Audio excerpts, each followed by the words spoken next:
आज खरं तर अतिशय महत्त्वाचा दिवस आहे, कारण देशातल्या 5 राज्यांच्या निकालांकडे अवघ्या देशाचं लक्ष लागलेलं आहे। आज 5 राज्यांचा विधानसभा निवडणुकांचे निकाल जाहीर होणार आहेत।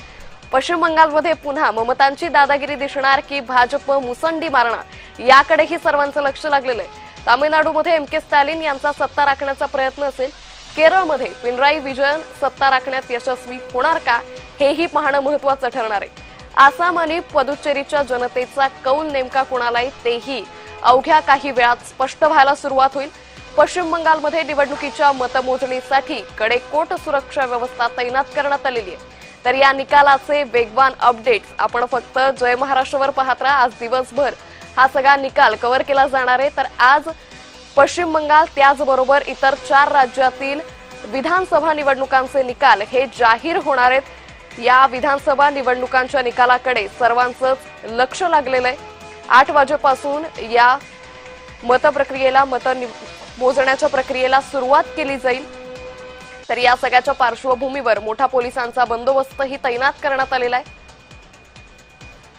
या संदर्भात अधिक माहिती घेऊयात आमचे प्रतिनिधी मनोज दाळकर यांच्याकडून। मनोज, आज देशातील 5 राज्यांच्या निकालाकडे सगळ्यांचंच लक्ष लागलंय। साधारण किती वेळात मतमोजणीला सुरुवात होईल?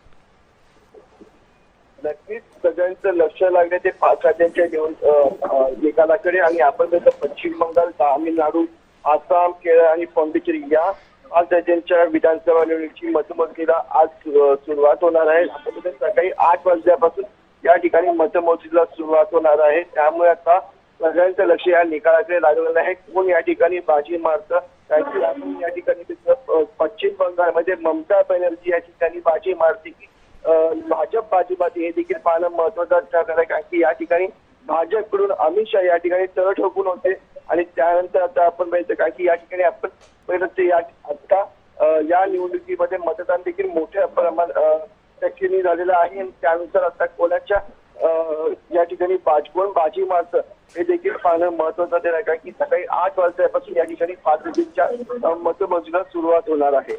मनोज, ज्या पद्धतीने आपण जसा तुम्ही उल्लेख केला, पश्चिम बंगालच्या विधानसभा निवडणुकीच्या या निकालाकडे सर्वांचंच लक्ष आहे। आज फाल्टा मतदारसंघ सोडला तर इतर सगळ्या मतदारसंघांचे निकाल लागणार आहे। जर आपण निवडणुकीची प्रक्रिया जरी पाहिली होती तर त्यावेळी मोठा हिंसाचार झाला होता। आज पश्चिम बंगालमध्ये पोलिसांचा बंदोबस्त नेमका कशा पद्धतीने असेल आणि पोलिसांसमोर कुठल्याही प्रकारे अनुचित प्रकार होऊ नये यासाठी कशा पद्धतीने काळजी घेतली जाते?